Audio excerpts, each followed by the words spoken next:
రాజ్యసభలో ప్రధాని మోడీ మాట్లాడుతున్నారు. లైవ్ లో చూద్దాం. जनता की इस विवेक बुद्धि पर, देश की जनता के इस महत्वपूर्ण निर्णय पर कैसे छाया कर दी जाए, कैसे उसको ब्लैकआउट किया जाए, इसकी कोशिश हुई। लेकिन मैं पिछले 2 दिन से देख रहा हूं कि आखिर तक पराजय भी स्वीकार हो रहा है और दबे मन से, कम मन से विजय भी स्वीकार हो रहा है।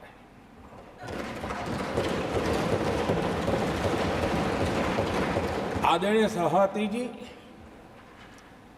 कांग्रेस के हमारे कुछ साथियों को मैं हृदय से धन्यवाद करना चाहता हूं, क्योंकि नतीजे आए तब से हमारे एक साथी की तरफ से मैं देख रहा था, उनकी पार्टी उनको समर्थन तो नहीं करते थे, लेकिन अकेले झंडा लेकर दौड़ रहे थे। और मैं कहता हूं, वो जो कहते थे उनके मुंह में घी शक्कर। और ये मैं क्यों कह रहा हूं? क्योंकि उन्होंने बार बार ढोल पीटा था 1/3 सरकार। इससे बड़ा सत्य क्या हो सकता है कि हमारे 10 साल हुए हैं, 20 और बाकी है। 1/3 हुआ है, 1/3 हुआ है, 2/3 बाकी। और इसलिए उनकी इस भविष्यवाणी को लिए मैं उनके मुंह में घी सकता हूं।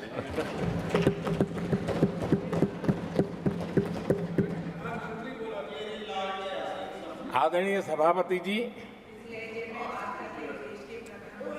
10 वर्षों के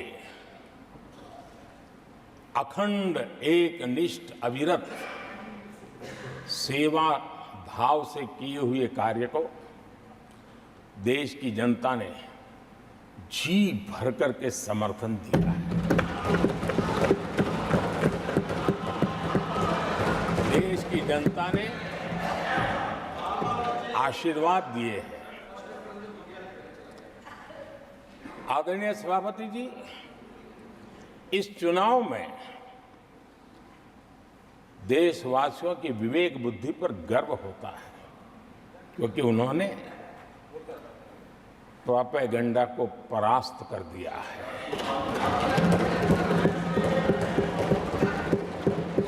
देश की जनता ने परफॉर्मेंस को प्राथमिकता दी है।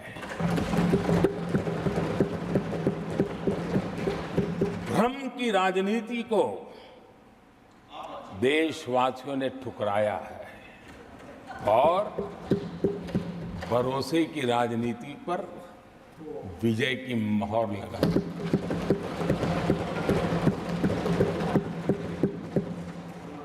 आदरणीय सभापति जी, संविधान के 75वें वर्ष में हम प्रवेश कर रहे हैं। इस सदन के लिए भी ये पड़ाव विशेष है, क्योंकि इसे भी 75 साल हुए हैं और इसलिए एक सुभग संयोग है। आदरणीय सभापति जी, मेरे जैसे बहुत लोग हैं इस देश के सार्वजनिक जीवन में,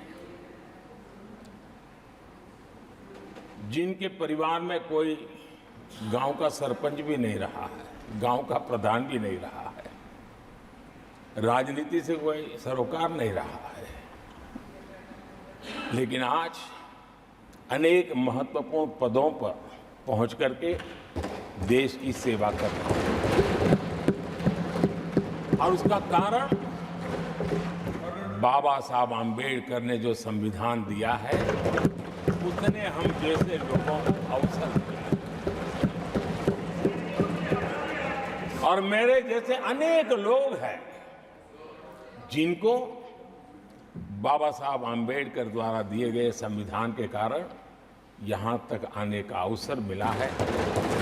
और जनता जनार्दन ने उस पर मोहर लगाई, तीसरी बार आने का मौका मिल गया।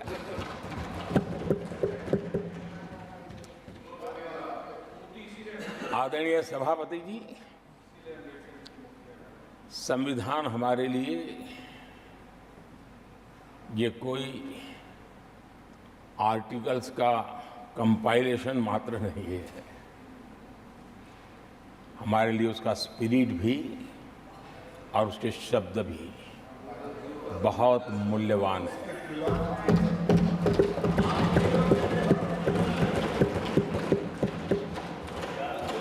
और हमारा मानना है कि किसी भी सरकार के लिए, किसी भी सरकार के नीति निर्धारण में, कार्यकलापों में हमारा संविधान लाइट हाउस का काम करता है, दिशा दर्शक का काम करता है, हमारा मार्गदर्शन करता है। आदरणीय सभापति जी, मुझे याद है मैंने जब लोकसभा में हमारी सरकार की तरफ से कहा गया कि हम 26 नवंबर को संविधान दिवस के रूप में मनाएंगे, तो मैं हैरान हूं जो आज संविधान की प्रत लेकर के कूदते रहते हैं, दुनिया में लहराते रहते हैं, उन लोगों ने विरोध किया था 26 जनवरी तो है, तो संविधान दिवस क्यों लाए। और आज संविधान दिवस के माध्यम से, आज संविधान दिवस के माध्यम से देश के स्कूल कॉलेजेस में संविधान की भावना को, संविधान की रचना में क्या भूमिका रही है, देश के गणमान्य महापुरुषों ने संविधान के निर्माण में किन कारणों से कुछ चीजों को छोड़ने का निर्णय किया, किन कारणों से कुछ चीजों का स्वीकार करने का निर्णय किया, इसके विषय में हमारे स्कूल कॉलेजेस में विस्तार से चर्चा हो, निबंध स्पर्धाएं हो, चर्चा सभाएं हो, एक व्यापक रूप से संविधान के प्रति आस्था का भाव जगे और संविधान के प्रति समझ विकसित हो। देशवासियों के लिए आने वाला पूरा कालखंड संविधान हमारी सबसे बड़ी प्रेरणा रहे, इसके लिए हम कोशिश करते रहे हैं। और अब जब 75 वर्ष में प्रवेश कर रहे हैं तो हमने इसे एक जन उत्सव के रूप में राष्ट्रव्यापी उत्सव मनाने का तय किया और इससे देश के कोने कोने में संविधान की भावना को, संविधान के पीछे जो मकसद है उसके विषय में भी देश को अवगत कराने का प्रयास है। आदरणीय सभापति जी, देश की जनता ने हमें तीसरी बार जो अवसर दिया है, वो अवसर विकसित भारत, आत्मनिर्भर भारत, इस यात्रा को मजबूती देने के लिए, इस संकल्प को सिद्धि तक ले जाने के लिए हमें देश के कोटि कोटि जनों ने आशीर्वाद दिए हैं।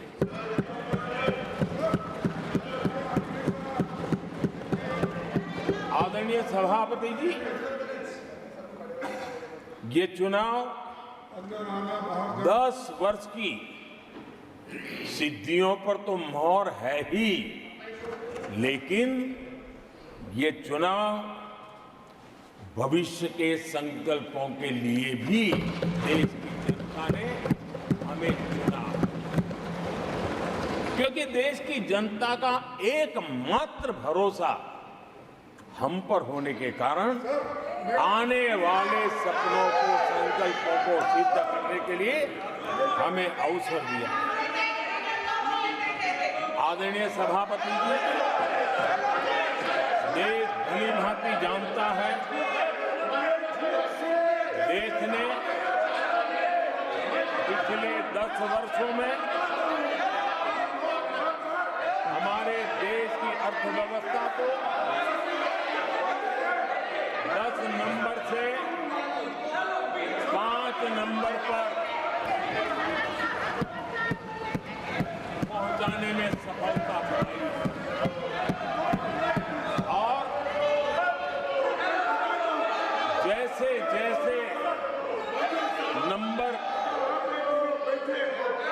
निकटता की सिद्धि की ओर पहुंचता है, एक की तरफ पहुंचता है, तो चुनौतियां भी बढ़ती हैं और कोरोना के कठिन कालखंड के बावजूद, संघर्ष की वैश्विक परिस्थितियों के बावजूद, तनाव के वातावरण के बावजूद भी हम हमारे देश की अर्थव्यवस्था को 10 नंबर से आज विश्व में 5 नंबर पर पहुंचाने में सफल।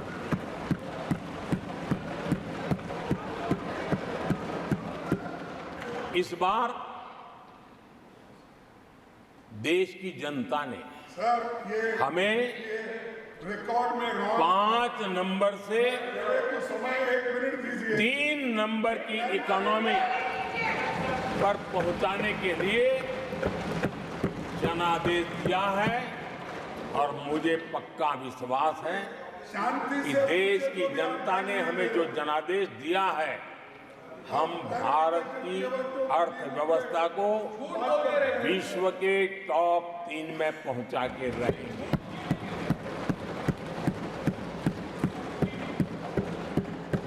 मैं जानता हूं आदरणीय सभापति जी, यहां कुछ ऐसे विद्वान हैं जो ये मानते हैं कि इसमें क्या है, ये तो होने ही वाला है, ये तो अपने आप तीसरे नंबर पे पहुंचने वाली है, ये तो अपने आप हो ही जाएगा, ऐसे विद्वान हैं। अब ये लोग ऐसे हैं जिन्होंने ऑटो पायलट मोड पर सरकार चलाने का या तो रिमोट पायलट पर सरकार चलाने का उनको आदी है, इसलिए वो कुछ करना धरने में विश्वास नहीं करते हैं। वो कुछ करने धरने में विश्वास नहीं करते, वो इंतजार करना जानते हैं। लेकिन हम परिश्रम में कोई कमी नहीं रखेंगे।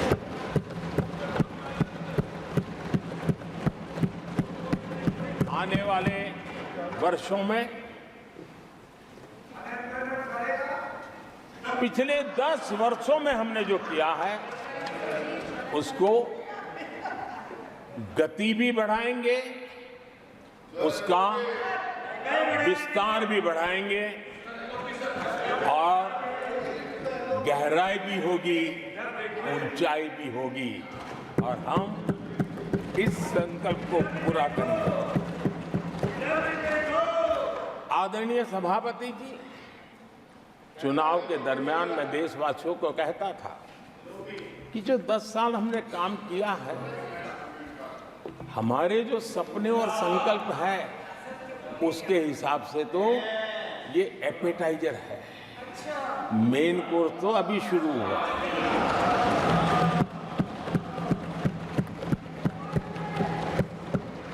आदरणीय सभापति जी, आने वाले 5 साल मूल सुविधाओं के सैचुरेशन के और हम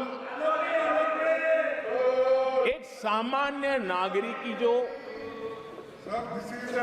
रोजमर्रा की जिंदगी की आवश्यकताएं होती हैं, एक गरिमापूर्ण जीवन जीने के लिए जिन व्यवस्थाओं की जिन सुविधाओं की, जिस प्रकार के गवर्नेंस की आवश्यकताएं होती हैं, हम इन मूलभूत सुविधाओं के सैचुरेशन का युग के रूप में उसको परिवर्तित करना चाहते हैं। आदरणीय सभापति जी, आने वाले 5 वर्ष गरीबों के खिलाफ निर्णायक लड़ाई के हैं। आने वाले 5 वर्ष गरीबी के खिलाफ, गरीबों की लड़ाई, और मैं मानता हूं गरीब जब गरीबी के खिलाफ लड़ाई के लिए एक सामर्थ्य के साथ खड़ा हो जाता है तो गरीबों की गरीबी के खिलाफ की लड़ाई सफलता को प्राप्त करती है। और इसलिए आने वाले 5 साल गरीबी के खिलाफ लड़ाई के निर्णायक वर्ष है और यह देश गरीबी के खिलाफ लड़ाई में विजयी होकर के रहेगा। ये पिछले 10 साल के अनुभव के आधार पर मैं बहुत विश्वास से कह सकता हूं।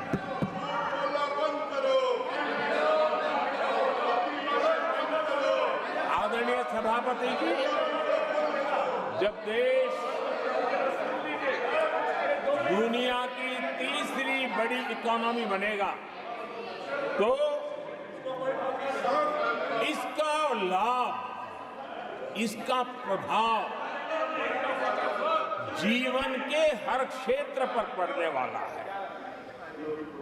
विकास के विस्तार के अनेक अवसर उपलब्ध होने वाले हैं और इसलिए जब हम दुनिया की तीसरे नंबर की इकोनॉमी बनेंगे तब भारत के हर स्तर पर सकारात्मक प्रभाव तो होगा, लेकिन वैश्विक परिवेश में अभूतपूर्व प्रभाव पैदा होने वाला है।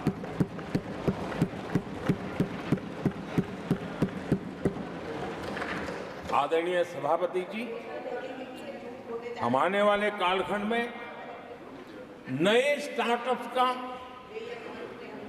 नई कंपनियों का वैश्विक उभार देख रहे हैं और मैं देख रहा हूं कि आने वाले कालखंड में हमारे टियर 2, टियर 3 सिटीज भी ग्रोथ इंजन की भूमिका में देश में बहुत बड़ा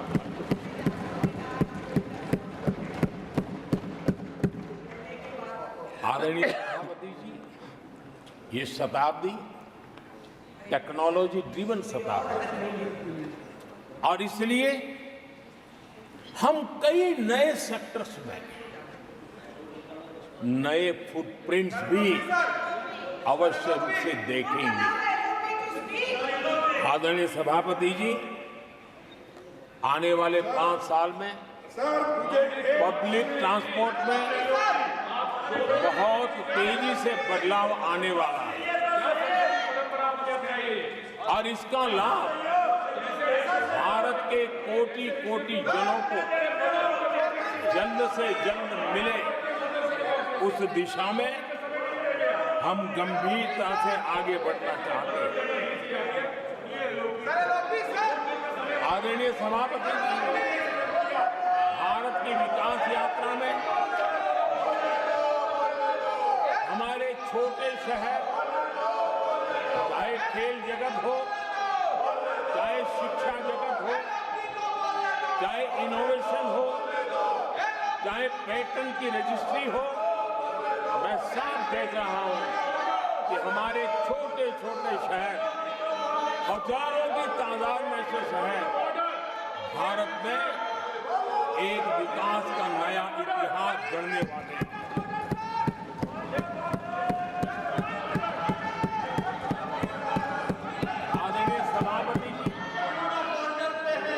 पहले भी कहा है कि भारत के विकास यात्रा में 4 प्रमुख स्तंभ,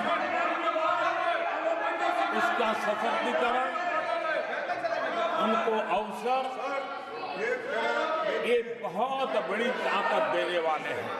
बड़े शांति के साथ आदरणीय सभापति जी, चेयरमैन हमारे देश के किसान, मैं आपकी शांति से हमारे देश के गरीब, हमारे देश के युवा और हमारे देश की नारी शक्ति, सबूत देता हूँ। आदरणीय सभापति जी, हमने हमारी विकास यात्रा में हमारा जो फोकस है उसको हमने रेखांकित किया है। आदरणीय सभापति जी, यहाँ भी कई साथियों ने खेती और किसानी को लेकर के हर एक ने विस्तार से अपने विचार रखे हैं और अनेक बातें सकारात्मक रूप से भी रखी है। मैं किसानों को लेकर सभी सदस्यों को और उनकी भावनाओं का आदर करता हूं। बीते 10 वर्ष में हमारी खेती हर प्रकार से लाभकारी हो, किसान को लाभकारी हो, उस पर हमने हमारा ध्यान केंद्रित किया है। अनेक योजनाओं से उसको हमने ताकत देने का प्रयास किया है। चाहे फसल के लिए ऋण हो, लगातार नए बीज किसानों को उपलब्ध हो, खाद की कीमत उचित हो और फसल बीमा का लाभ पहले की सारी मुसीबतें दूर कर देते किसानों को सरलता से उपलब्ध हो। चाहे एमएसपी पर खरीद की बात हो, हमने पुराने सारे रिकॉर्ड तोड़ करके किसानों को लाभ दिया। एक प्रकार से बीज से बाजार तक हमने किसानों के लिए हर व्यवस्था को बहुत माइक्रो प्लानिंग के साथ मजबूती देने का भरपूर भरसक प्रयास किया है और व्यवस्था को हमने चाक चौबंद किया है। आदरणीय सभापति जी, पहले हमारे देश में छोटे किसानों को किसान क्रेडिट कार्ड लोन पाना करीब करीब न के बराबर था, बहुत मुश्किल है। जबकि उनकी संख्या सबसे अधिक आज हमारी नीतियों के कारण, किसान क्रेडिट कार्ड के विस्तार के कारण, आदरणीय सभापति, हमने किसानी को एक व्यापक स्वरूप में देखा है और उस व्यापक स्वरूप में हमने किसान क्रेडिट कार्ड पशुपालकों और मछुआरों को किसान क्रेडिट कार्ड का हमने लाभ मुहैया कराया है और इसके कारण हमारे किसानों का खेती के काम को, उसके विस्तार को भी मजबूती दी है। उस दिशा में भी हमने काम किया। आदरणीय सभापति,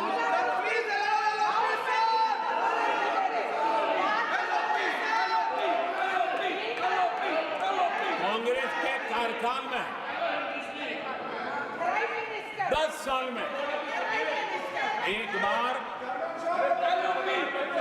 किसानों की कर्ज माफी की बहुत डोल पिटे गए और एक बढ़ चढ़ करके बातें बता करके किसानों को गुमराह करने का भरसक प्रयास किया गया था।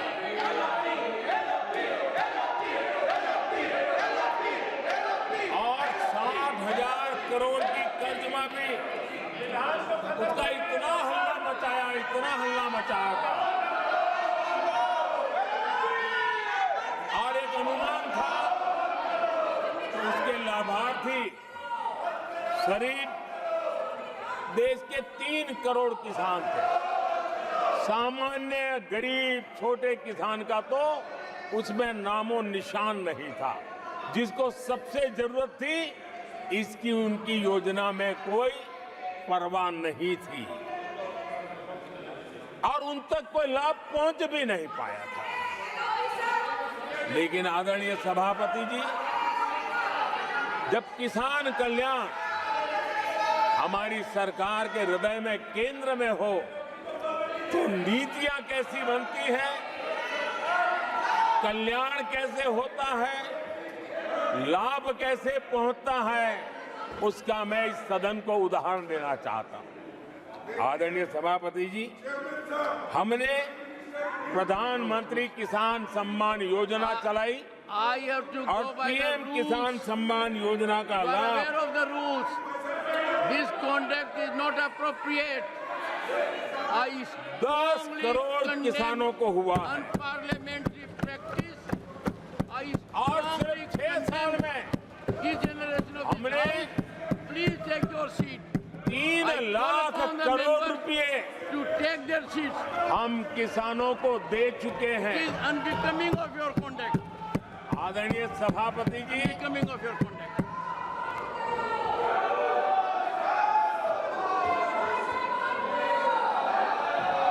आदरणीय सभापति जी, देश देख रहा है झूठ फैलाने वालों की सत्य सुनने की ताकत भी नहीं होती।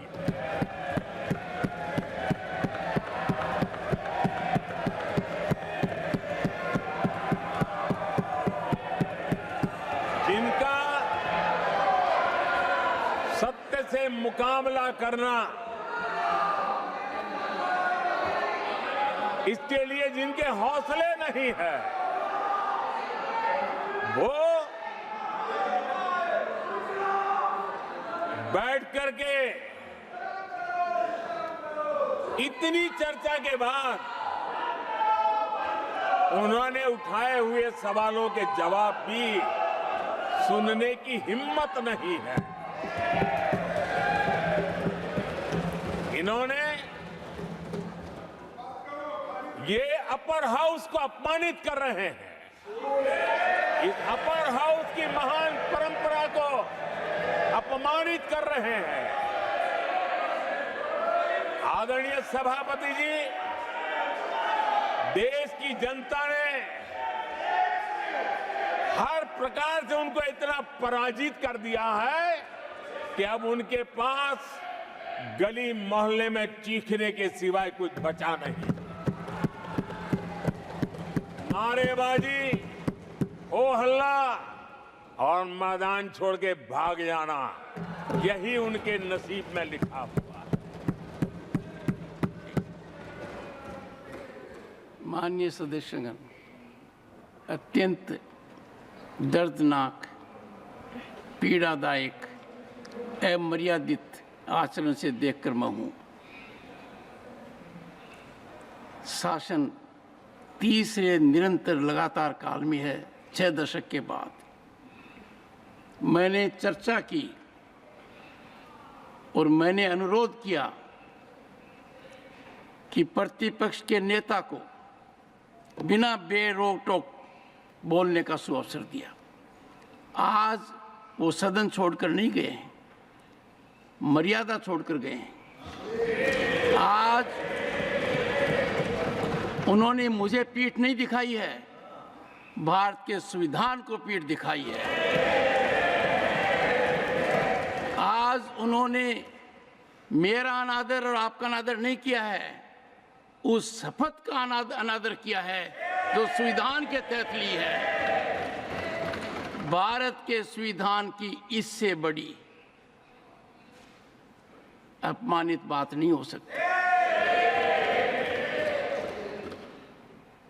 ऐसा कैसे हो सकता है? House of elders, the upper house, हमें देश का मार्गदर्शन करना है। मैं उनके आचरण की भर्त्सना करता हूं। देश के 140 करोड़ लोग इसे हाथ होंगे। सदन का मतलब है सत्ता पक्ष की बात सुनो जब आपने अपनी पूरी बात कह दी। माननीय सदस्यगण, आप सब जानते हैं कल देर रात तक चर्चा रखी गई, हर सदस्य को मौका दिया गया। It is an occasion where they have challenged Indian Constitution. They have outraged the spirit of Indian Constitution. They have disregarded the oath they have undertaken. मैं इस कुर्सी पर बैठकर इतना दुखी हूं कि भारत के संविधान का इतना बड़ा अपमान, इतना बड़ा मजाक। भारत का संविधान हाथ में रखने की किताब नहीं है, जीने की किताब है। मैं आशा करता हूं कि वो आत्मचिंतन करेंगे, मंथन करेंगे, अपने दिल को टटोलेंगे और कर्तव्य पर आएंगे। माननीय प्रधानमंत्री जी,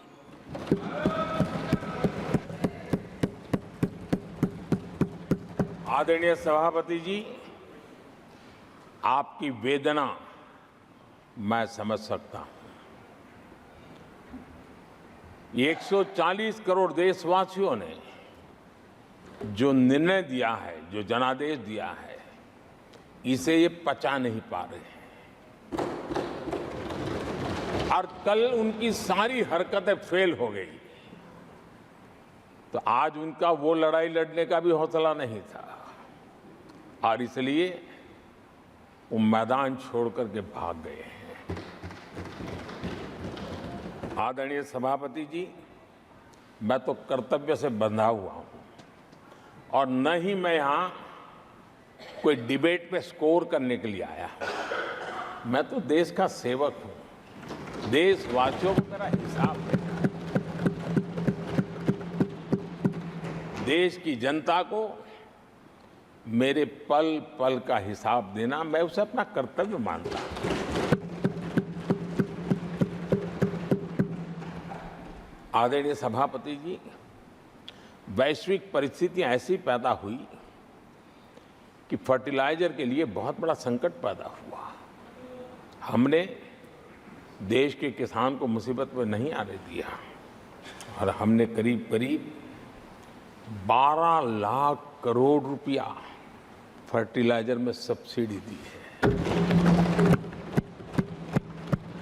और जो भारत के आजादी के इतिहास में सर्वाधिक है।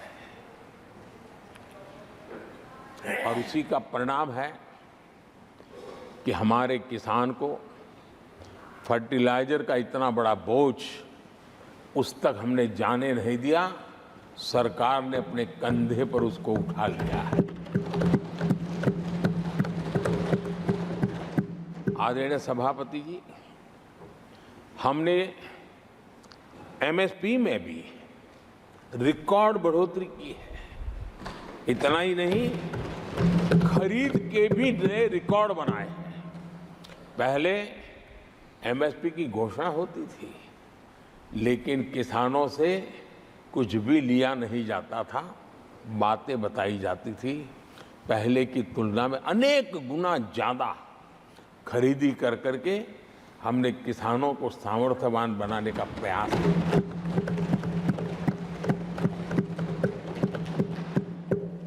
आदरणीय सभापति जी,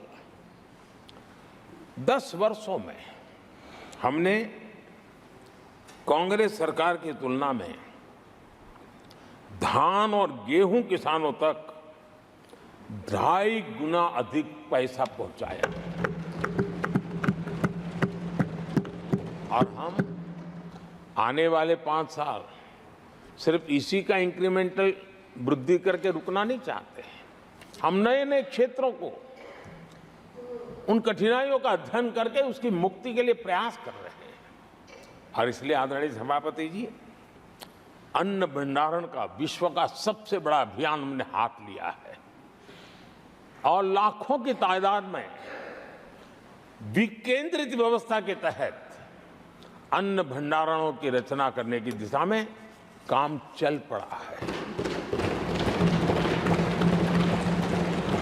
फल और सब्जी एक ऐसा क्षेत्र है, हम चाहते हैं किसान उस तरफ मुड़े और उसके भंडारण के लिए भी एक व्यापक इंफ्रास्ट्रक्चर की दिशा में हम काम कर रहे हैं। आदरणीय सभापति जी, सबका साथ सबका विकास, इस मूल मंत्र को लेकर के हमने देश सेवा की हमारी यात्रा को निरंतर विस्तार देने का प्रयास किया है। देशवासियों को गरिमापूर्ण जीवन देना, ये हमारी प्राथमिकता रही है। आजादी के बाद अनेक दशकों तक जिनको कभी पूछा नहीं गया, आज मेरी सरकार उनको पूछती तो है, उनको पूजती भी है।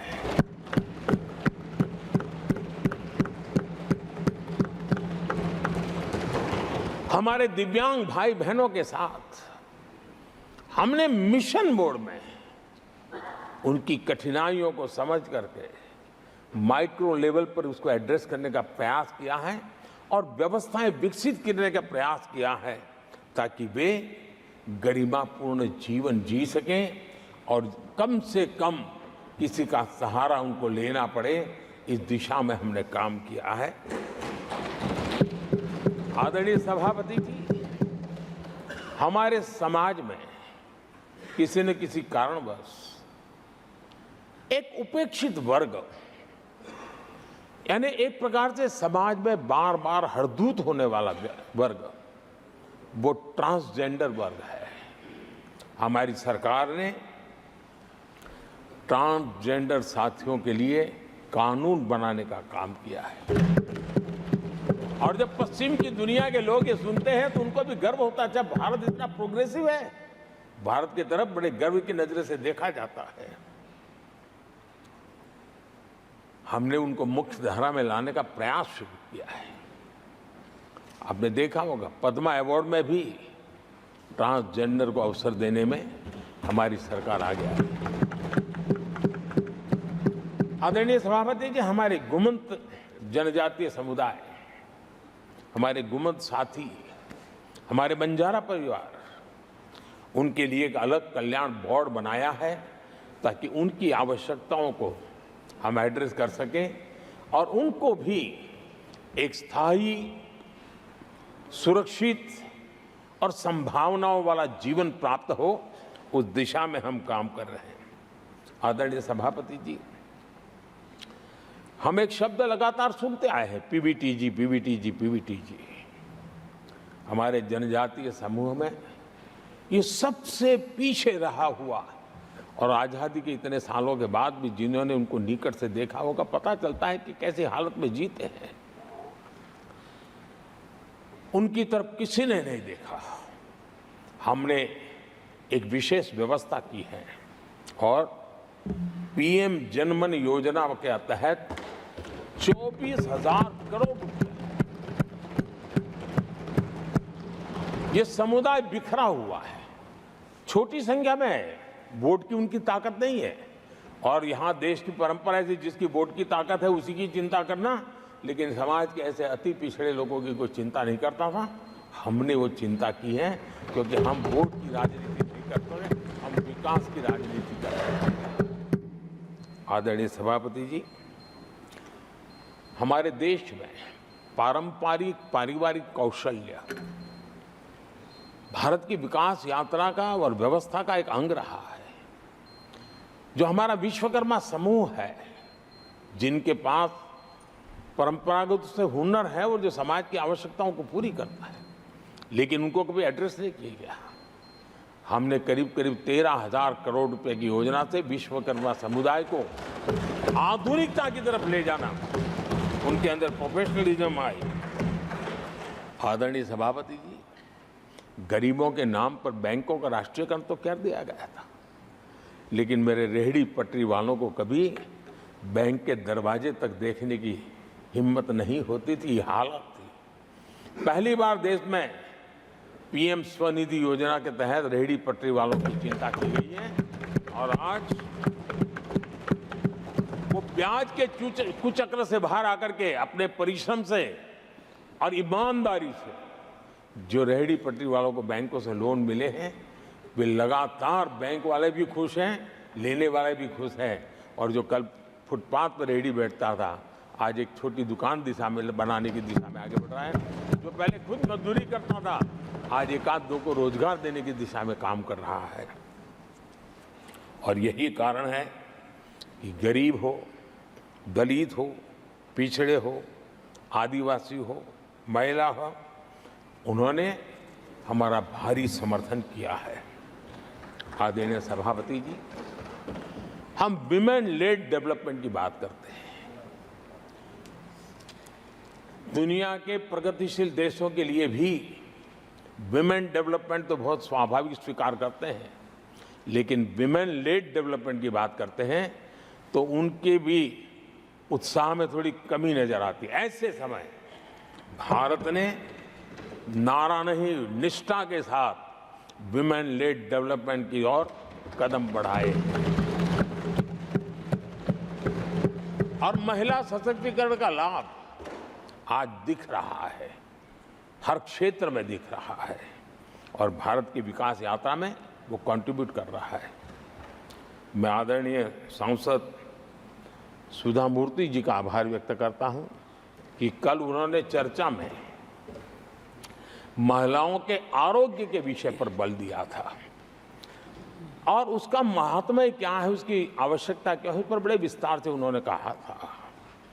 और उन्होंने एक बात ये भी बड़ी इमोशनल बताई थी कि माँ अगर चली गई तो उसका कोई उपाय नहीं होता, फिर नहीं मिल सकती। ये भी बड़ी भावात्मकता से उन्होंने बताया था। विमेन हेल्थ, सैनिटेशन, वेलनेस पर हमने 10 वर्षों में एक प्रायोरिटी सेक्टर के लिए आपने काम किया है। आदरणीय सभापति जी, टॉयलेट हो, सैनिटरी पैड्स हो, गैस कनेक्शन हो, प्रेगनेंसी के दौरान वैक्सीनेशन की व्यवस्था हो और इसका फायदा हमारे देश की माताओं बहनों को मिला है। आदरणीय सभापति जी, आरोग्य के साथ साथ महिलाएं आत्मनिर्भर बने, उस दिशा में भी हम लगातार काम कर रहे हैं। बीते वर्षों में हमने जो 4 करोड़ घर बनाए हैं, उसमें से ज्यादातर घर हमने महिलाओं के नाम पर रखे। बैंकों में खाते खुलने से मुद्रा और सुकन्या समृद्धि जैसी योजना से आर्थिक फैसलों में महिलाओं की भूमिका भी बढ़ी है, भागीदारी भी बढ़ी है और एक प्रकार से वो परिवार में भी अब निर्णय प्रक्रिया का हिस्सा बनने लगी है। आदरणीय सभापति जी, विमेन सेल्फ हेल्प ग्रुप्स, उससे जुड़ी 10 करोड़ बहनें, उनका आत्मविश्वास तो बढ़ा ही बढ़ा है, उनकी आय भी बढ़ी है। अभी तक 1 करोड़ बहनें जो ये सेल्फ हेल्प ग्रुप में काम करती हैं, छोटा छोटा गांव में कारोबार करती है, मिल करके करती है, किसी गांव वालों की भी नजर नहीं जाती इनकी तरफ। आज मैं बड़े गर्व से कह सकता हूं कि उन्हीं में से 1 करोड़ बहनें लखपति दीदी बनी और हम आने वाले समय में ये आंकड़ा 3 करोड़ बहनों को लखपति दीदी बनाने की दिशा में बढ़ा रहे हैं। आदरणीय सभापति जी, सरकार का प्रयास है कि हर नए सेक्टर को हमारी महिलाएं लीड करें, वो अगुवाई करें, उस दिशा में हम प्रयास कर रहे हैं। नई टेक्नोलॉजी आती है, लेकिन महिलाओं के नसीब बहुत आखिर में आती है। हमारी कोशिश है कि नई टेक्नोलॉजी का पहला अवसर हमारी महिलाओं के हाथ लगे और वे इसको और इसी के तहत नमो ड्रोन दीदी ये अभियान बहुत सफलतापूर्वक आगे बढ़ा है और आज गांव में किसानों को मदद करने का टेक्नोलॉजी के माध्यम से काम गांव की हमारी महिलाएं कर रही है। और मैं जब उनसे बात कर रहा तो मुझे कह रही है, अरे साहब हम तो कभी साइकिल भी नहीं चलाना जानते थे, आपने हमें पायलट बना दिया है और पूरा गांव हमें पायलट दीदी के नाम से जानने लगा। और इस गरिमापूर्ण बात उनके जीवन में आगे बढ़ने के लिए बहुत बड़ी ताकत बन जाता है, एक बहुत बड़ा ड्राइविंग फोर्स बन जाता है। आदरणीय सभापति जी, देश का दुर्भाग्य है कि ऐसे संवेदनशील मामलों में भी राजनीति जब होती है तब देशवासियों को और विशेषकर महिलाओं को अकल्प पीड़ा होती है। ये जो महिलाओं के साथ होते अत्याचार में विपक्ष का जो सिलेक्टिव रवैया है, ये सिलेक्टिव रवैया बहुत ही चिंताजनक है। आदरणीय सभापति जी, मैं आपके माध्यम से देश को बताना चाहता हूं, मैं किसी राज्य के खिलाफ नहीं बोल रहा हूं, न ही मैं कोई राजनीतिक स्कोर करने के लिए बोल रहा हूं, लेकिन कुछ समय पहले मैंने बंगाल से आई कुछ तस्वीरों को सोशल मीडिया पे वीडियो देखा। एक महिला को वहां सरेआम सड़क पर पीटा जा रहा है। वो बहन चीख रही है, लेकिन वहां खड़े हुए कोई उसकी मदद के लिए नहीं आ रहा है, वीडियो बनाने में लगे हुए हैं। और जो घटना संदेश खली में हुई, जिसकी तस्वीरें रोंगटे खड़े करने वाली है, लेकिन बड़े बड़े दिग्गज मैं सुन रहा हूं कल से, इसके लिए पीड़ा उनके शब्दों में भी नहीं झलक रही है। इससे बड़ा शर्मिंदगी का दुखद चित्र क्या हो सकता है। और जो अपने आप को बहुत बड़े प्रगतिशील नारी नेता मानते हैं, वो भी मुंह पे ताले लगा करके बैठ गए, क्योंकि संबंध उनके राजनीतिक जीवन से जुड़े किसी दल से या उस राज्य से है। और इसलिए आप महिलाओं पर हो रही पीड़ा को चुपचाप हो जाए। आदरणीय सभापति जी, मैं समझता हूं कि जिस प्रकार से दिग्गज लोग भी ऐसी बातों को नजरअंदाज करते हैं, तब देश को तो पीड़ा होती है, हमारी माताओं बहनों को ज्यादा पीड़ा होती है। आदरणीय सभापति जी, राजनीति इतनी सिलेक्टिव हो